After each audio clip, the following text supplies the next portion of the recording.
Ძლიანი დაბრუნდა კვლავ პირდაპირ ეთერში და ჩვენ დარეალის ხეობას უბრუნდებით, რა ხდება ადგილზე. ახლა პირდაპირ ჩართვა გვექნება ინფრასტრუქტურის მინისტრის მოადგილე გიორგი ამაშუკელი უპასუხებს ჩვენ შეკითხვას. ბატონ გიორგი, თავდაპირველად შეკითხვა იმის შესახებ, არსებობს თუ არა სტიქიის განმეორების საფრთხე, რა ინფორმაციას გაწვდიან თქვენ ადგილზე?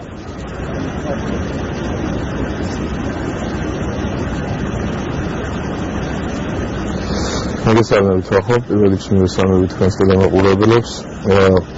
ამ ეტაპზე სპეციალისტების შეფასებით აღგენილია, რომ სტიქიის გამოწვევის მიზეზი ძლიერი წვიმა, რომელმაც მდინარე დევდორაკის კალაპოტში წარმოშვა უარყოფილი ნაკადები. შესაბამისად აღნიშნული ცნობების საფუძველზე ჩვენ უახლოეს დღეებში არ გვაქვს მძიმე მეტეოროლოგიური პირობები ნავარაუდები, შესაბამისად სტიქიის განმეორებას ამ ეტაპზე არ ველოდებით. ბატონ გიორგი, აი თუ კი ეს ძლიერი წვიმა განმეორდა, ვთქვათ ამ რამდენიმე დღის განმავლობაში არა, მაგრამ ცოტა მოგვიანებით.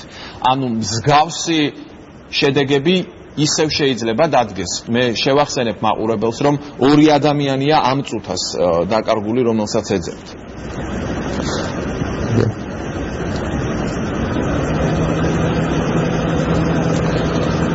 მოგახსენებთ, რომ სტიქია ზოგადად გახლავთ იმგვარი მოვლენა, რომლის წინასწარ საპროგნოზირება სამწუხაროდ ყოველთვის გამორიცხული ვერ იქნება. შესაბამისად ამ ეტაპზე სპეციალისტების მოსაზრებებით და მართლა ისინი პარევიან კონკრეტულ მონაცემებს, მათი მონაცემებით რაიმე ამგვარი სტიქიის განმეორება მოსალოდნელი არ არის. ეს შემიძლია გითხრათ ამ ეტაპზე. კარგით, ერთი შეკითხვა, მიკროფონად საკითხი, რომელსაც განსხვავებული მოსაზრებები ახლავს თან, ეს არის სტიქიისა და მშენებარე ჰესის ურთიერთკავშირი. თქვენ შეგიძლიათ აბსოლუტურად გამორიცხოთ ამ ეტაპზე, რომ რაიმე შეხება შეიძლება გქონდეს ამ სტიქიასა და მშენებარე ჰესს.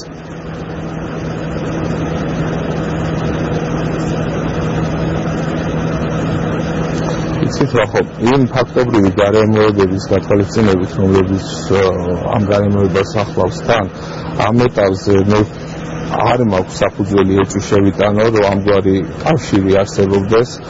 კერძოდ მაგალითისათვის შეგვიძლია ავიღოთ როგორც პირველი სტიქიის, ასევე მეორე სტიქიის გამოწვევის მიზეზები და მაგალითისათვის მოვიყვანოთ, რომ როგორც პირველ, ასევე მეორე შემთხვევაში სტიქიის წარმოშობის კერა გახლავთ ათეულობით კილომეტრით მოშორებით იმ მოედნისაგან, სადაც ჰესის მშენებლობა მიმდინარეობს. პირველ შემთხვევაში ექსპერტთა მონაცემებით ეს იყო დიდი მასის ყინულის მოწყვეტის შედეგად წარმოშობილი უარყოფი, ხოლო მეორე შემთხვევაში ეს იყო ძლიერი წვიმების შედეგად გამოწვეული სტიქია.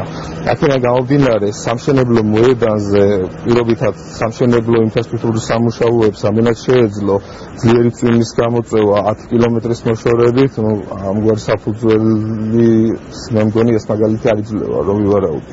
კარგით, აი ერთ შეკითხვას დაგისვამთ კიდევ რამდენიმე ხნის წინ, როდესაც ზუსტად იმავე ზონაში მოხდა ეს სტიქიური შემთხვევა, შეიძლებოდა თუ არა გარკვეული დასკვნების გამოტანა და თქვა თავიდან აგვეცილებინა ის, რომ დღესაც აი ორი ადამიანის ძებნა არ ყოფილიყო საჭირო, რომ ადამიანები ყოფილიყო გარკვეული დასკვნები გაკეთებული, რომ აი მსგავსი შემთხვევები აგვეცილებინა თავიდან, როგორიც არის თქვა ის, რომ დღეს ადამიანებს ეძებენ ადგილზე.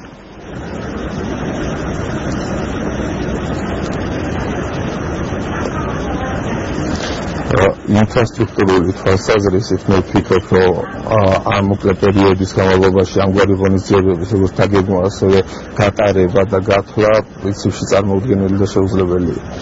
რაც შეეხება ცენტრალური მაგისტრალის აღდგენას, თქვენი ვარაუდით ეს რამდენ ხანში მოხდება და კიდევ ერთი საკითხი აქ გაზის ტრანსპორტირებაზე იყო საუბარი, პრემიერმა ერევანშიც გააკეთა განცხადება და 2-3 დღე ახსენა, ეს რამდენად რეალური ვადაა?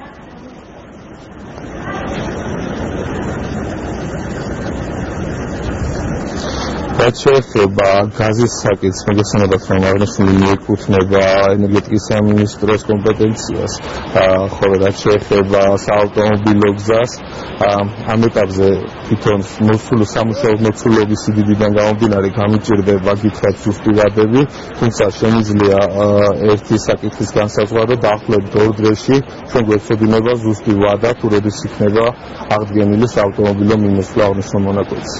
გასაგებია, დიდი მადლობა მინდა გადაგიხადოთ იმისთვის, რომ მიიღეთ გადაცემაში მონაწილეობა ინფრასტრუქტურის მინისტრის მოადგილე გიორგი ამაშუკელი იყო პირდაპირ ეთერში, მან ჩვენ შეკითხვებს უპასუხა და ახლა სტუდიაში ბრუნდებით, სადაც საქართველოს მწვანეთა მოძრაობის წარმომადგენელი ქალბატონი მარინე ჟორდანია უპასუხებს ჩვენ შეკითხვებს. მოგესალმებით, მადლობა გადაცემაში სტუმრობისთვის.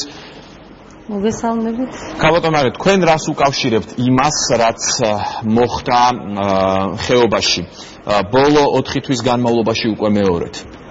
დიახ, ძალიან სამწუხარო ფაქტი მოხდა, განმეორდა ისევ ეს უბედური შემთხვევა და ეს არის ძალიან დამაფიქრებელი. პირველი შემთხვევის დროს მე სხვათა შორის რამოდენიმე ტელეარხს მივეცი ინტერვიუ და ჩემი ვარაუდი გამოვთქვი ამ ფაქტთან დაკავშირებით.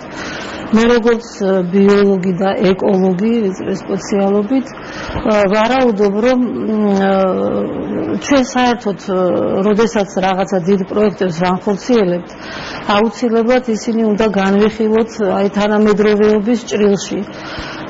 ჩვენ ცხოვრობთ გლობალური დათბობის ეპოქაში,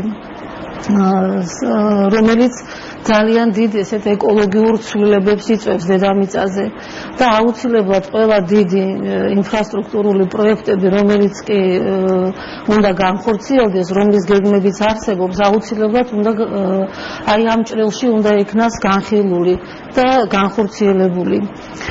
ეხლა ცალსახად მე ხა არ ვარ ესეთი კომპეტენტური, მე არ გახლავართ გეოლოგი და ვერ გეტყვით, ესე იგი ეს კონკრეტულად არის თუ არა დაკავშირებული აი ამ მშენებლობის პროცესთან ეს უბედური შემთხვევა და აი ეს სტიქიური მოვლენა, მაგრამ ჩვენ ხედავთ, რომ აი ბოლო წლების მანძილზე ძალიან გახშირდა სტიქიური მოვლენები, კატასტროფული მოვლენები, რაც პირდაპირ არის დაკავშირებული დედამიწაზე მიმდინარე გლობალურ დათბობასთან. არ ადასტურებთ, რომ შეიძლება ეს ურთიერთკავშირში იყოს ერთმანეთთან, მაგრამ როგორც მივხვდი, არც გამორიცხავთ განსხვავებით ჩვენი წინა სტუმრისგან, რომელმაც თქვა, რომ საკმაოდ მოშორებით არის სტიქიის აი ეს კონკრეტული ადგილი ინფრასტრუქტურული მშენებლობებისგან. მან მანძილიც დაასახელა, მაგრამ თქვენ ეს არ გაძლევთ იმის თქმის უფლებას, რომ აბსოლუტურად გამორიცხული შეიძლება იყოს ეს. გამორიცხვა რასაკვირველი აბსოლუტურად გამორიცხვა არ შეიძლება, იმიტომ რომ ხა მოგახსენებთ 10 კილომეტრი ეს ეკოსისტემისთვის არ არის დიდი მანძილი. როდესაც ხდება რაღაცა შეიძლება პატარა ცვლილებამაც კი ძალიან შორ მანძილზე გამოიწვიოს სხვადასხვა ეკოლოგიური მოვლენები და კატასტროფები.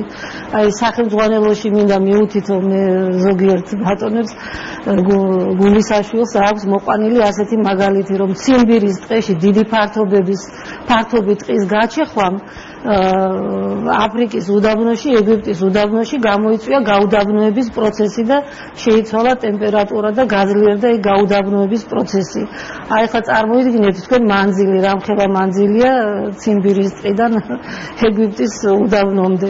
ასე რომ, როდესაც ასეთ ეკოლოგიურ მოვლენებთან გვაქვს საქმე, 10 კილომეტრი იქ არ წარმოადგენს დიდ პირველი სტიქიური მოვლენის შემდეგ, ქალბატონ მარინე, შესაძლებელი იყო თუ არა რაიმე დასკვნის გამოტანა, მე ეს ვკითხე ჩვენს წინა სტუმარსაც, მისი პასუხიც მოვისმინეთ. ანუ რა შეიძლებოდა გაკეთებული იყო, როდესაც პირველი სტიქია ჰქონდა მაისის თვეში? დიახ, აუცილებლად სპეციალისტები უნდა დამსხვრიყვნენ, მათ შორის გეოლოგები, ჰიდროტექნიკოსები, ეკოლოგები აუცილებლად და უნდა შეესწავლათ მეცნიერულად ეს საკითხი. იმიტომ რომ მეცნიერული შესწავლის გარეშე და მეცნიერული საფუძვლების და მეცნიერული დასკვნების გარეშე ეხლა ვარაუდებით ლაპარაკი ალბათ არ იქნება. თუკი ერთ კომპონენტს მაგალითად ჰესების მშენებლობას, ინფრასტრუქტურულ პროექტებს გამოვრიცხავთ, ასეთ შემთხვევაში რა ბერკეტი შეიძლება რჩებოდეს იმისთვის, რომ სტიქიური უბედურებები მსგავსი თავიდან იქნეს აცილებული? აუცილებლად დღეს არ არის ეს პრობლემა. თანამედროვე მსოფლიოში არსებობს უახლესი მეთოდები პროგნოზირებისა და ეკოლოგიური პროგნოზირებისა და მოდელირების. და ნებისმიერი მშენებლობის და ნებისმიერი ქმედების დროს, ნებისმიერი მოვლენის დროს შესაძლებელია მეცნიერები დაასხდნენ და აი ეს პროცესი შეისწავლონ და მოახდინონ პროგნოზირება და მოდელირება ამა თუ იმ მოვლენის. კალბატონმანე ბოლოს გითხავთ, ანუ თქვენ ხედავთ თუ არა საფრთხეს, რომ შეიძლება იმავე ადგილას ან ახლო-მახლო მსგავსი რამ კიდევ მოხდეს ჩვენ 4 თვის განმავლობაში ეს ორჯერ ვნახეთ უკვე. დიახ, აი სწორედ დევდორაკის მყინვარის აი ესეთი გააქტიურება თქვენ მოგეცენებათ რომ მყინვარები აქტიურად დნება მთელს მსოფლიოში და მათ შორის საქართველოშიც მყინვარების მასა არის შემცირებული, სადაც კი გვაქვს ეს მყინვარები, ეს იქნება სვანეთი, ყაზბეგი, და ეხლა აი აგერ დევდორაკის აქტიური დნობის პროცესის მომსწრენიც ვართ. რასაკვირველია შეიძლება პატარა ხმაურიც კი გახდეს უკვე მიზეზი, როდესაც ასეთ აქტიურ ფაზაში შედის აი ეს სტიქიური ეს მოვლენა, აი ეს მეწყერსაშიში წინა პერიოდი. აუცილებლად პატარა ბიძგიც კი საკმარისი არის რომ მოხდეს ეკოლოგიური კატასტროფა. დიდი მადლობა მინდა გადაგიხადოთ გადაცემაში სტუმრობისთვის. მარინე ჟორდანია საქართველოს მწვანეთა მოძრაობის წარმომადგენელმა უპასუხა ჩვენს შეკითხვას.